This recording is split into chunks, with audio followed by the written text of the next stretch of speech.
bet it's a bullet gonna get the last laugh. So we have a massive leak for Marvel's Rivals Season 1. I'm starting to think that these leaks are intentional because they get so much publicity from it. That happens with a lot of games where like stuff is kind of leaked on purpose because it just spreads like wildfire. If you were to do like a normal release, it probably wouldn't reach that many people. Leaks is like something spicy, is what you're not supposed to have. That's just my opinion. There's so much leaking about this game, and I've been doing my best to cover all of it and will continue to do so. This one is about Marvel's Rivals Season 1. Buffs, nerfs, and fans' reactions to it. This summary breakdown comes from Twitter. They do a very good job of just capturing the whole entire argument or the discussion, so I like to read these. Leaked updates from the game, Marvel Rivals reveals a comprehensive plan for Season 1, including new content and character adjustments. The updates feature a trailer release, a big developer blog, and an introduction of new characters like Mr. Fantastic and Invisible Woman. All of the 4 Fantastic members will be playable in the game, and they're coming with a new stage as well. And there's a little robot character with them that we do not know if that robot will be playable or not. We think it's going to be a part of Invisible Woman, like a part of her, like an assist robot or something like that. We'll have to see when the character comes out though. But it says notable changes include buffs for characters such as Venom, Captain America, Wolverine, Storm, and Cloak and Dagger. Let's just start there. Venom, I don't know if this guy needs buffs. I know like pros play a very different games than like casuals. And right now I'm kind of in between the two because I'm like climbing up the ranks like kind of fast. So I don't know where I will average out, but holy smoke, does Venom not need a buff? He is one of the few characters that's very difficult for me to take down. Any of the other characters, I feel like I could do a good job of 1v1ing them. Also, I feel like Strange is another hard one to take down 1v1. But this is a team game, right? So maybe in a team environment, he sucks. Captain America, that one makes sense. Wolverine makes sense. Storm makes sense. All 3 of those characters were memed on to death. There's one guy who's the best Wolverine on the planet, and that guy's career skyrocketed because he's doing so well with a character who's considered so bad. Now, another head scratcher is Cloak and Dagger. I don't understand why this character's getting buffed. This is another difficult character to take down. And in my opinion, even though she's a healer, you don't have to play her like a healer. You could play this character just like a straight up damage dealer and put in work with her. So I don't know what they're going to buff about this character. I have no clue. It says, while nerfs are scheduled for Hela and Hawkeye, the community has mixed feelings. Many are relieved about the nerfs to Hawkeye due to his overpowering one-shot capabilities, but there's a debate over the extent of Hela's nerfs and the absence of adjustments for other characters like Iron Fist and Cyclops. Hawkeye, he does have the ability to one-shot you. I was playing against a Hawkeye literally yesterday, and the guy was just one-shotting everyone. His score at the end of the game was like 38-3. No one could stop him, and he basically won the game for his whole team. His whole team was trash. We just could never get to him. We had to get past, I believe they had a Venom on their team. We had to get past their tanks. We had to get past their damage. And then he was way in the back just sniping. So they do have to do something with that guy. Take him down a little bit. And then Hela, not that many people play her, in my opinion. So it's hard to really gauge how powerful she is. And then when you talk about Iron Fist not being nerfed, I think Iron Fist is a problem if your team sucks. Like, I play Magic and I love when an Iron Fist is on the field because they're so confident, they're so arrogant, right? And they are like can be one shot. So when I see a Iron Fist chasing down my healer, I charge up the attack, boom, hit him, dash, hit him again, and he's dead. I do it over and over and over again until they either target me, then we'll have a good one-on-one, or they switch characters, right? Now, if you're on the healer aspect of it, you don't really have that person who's like looking to fight Iron Fist. That's kind of not of a common thing. So if you're in that situation, what I usually do is just drop heals on the ground if I'm playing Jeff, and I just run around in circles around my teammate, and they have to take note of the Iron Fist running around in circles after all of us, right? Then once they start to fight them, I just start to heal everyone, and then we go back to fighting. That's the way that I take down Iron Fist, and it's a pretty consistent way of stopping a guy.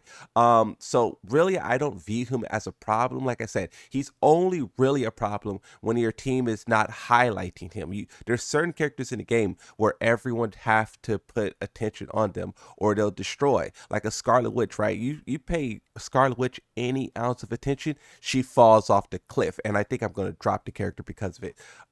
Cyclock, I have to learn more about this character to really like talk, you know. The update aims to balance gameplay, with some players worried that the nerfs may overly diminish the affected character's effectiveness. So we will see if they are over nerf characters, over buff characters. This is a brand new game. So all this stuff is new to us. All this stuff, the buffs, the nerfs, the new characters, the DLC, all of it is new. So we will see very quickly how this game does things, and then we could decide whether or not we celebrate or we complain. Now, talking about the game doing very, very well at launch, it's no surprise that Marvel Rivals is like a true competitor to Overwatch. Overwatch 2 has seen a massive drop in Twitch viewership since Marvel's release.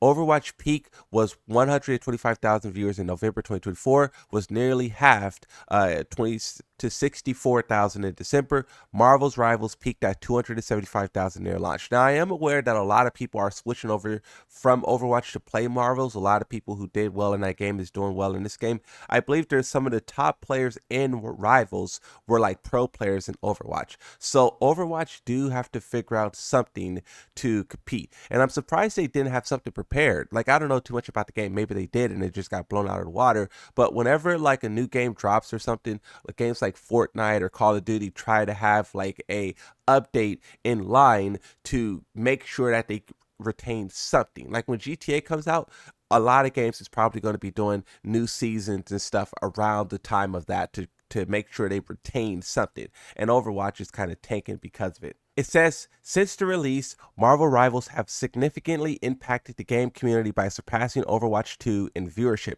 with Rivals peaking at 275,000 viewers compared to Overwatch, dropped from 125,000 to 64,000. The game has elicited a range of response from players, some actively engaging by performing team and discussion strategies, while others find competitive environments challenging or toxic. The game popularity has fostered a community building with players streaming, competing, and making new friends. However, there are criticisms regarding the game's originality and difficulty of solo queuing in competitive modes. Additionally, some players have expressed Marvel's Rivals' success does not rely on altering characters' identity, diversity, and contrasting with Overwatch approach. So there's a lot to take away in here. You could talk about Conquered, how they were trying to be super political for no reason whatsoever. Marvel's Rivals doesn't really do that. They make every character shine, they make every character amazing, and they leave the politics out of it. But also, while saying that, there's a lot of people who's currently criticizing the game because there's a lot of things that you can't say in chat. You can't say like free Hong Kong, free Taiwan, free a lot of things in the chat because, you know, China kind of has a stake in this game, so they don't want you to do that. You can't say Winnie the Pooh, for example. But then when you roll it back a little bit further and you talk about just general toxicity, I mean, in my opinion, this is just online gaming. Like when you put humans in an online environment together, this is what happens. And, people not being able to, deal with it in the year 2025 is crazy. Report the person, but then just continue with your day. Lastly, the part there where they talk about solo queuing in competitive modes. Most of my ranked matches is me solo queuing. I don't know if I just adjusted my playstyle around it because like I go in, do damage, and then I get out before my health is getting down.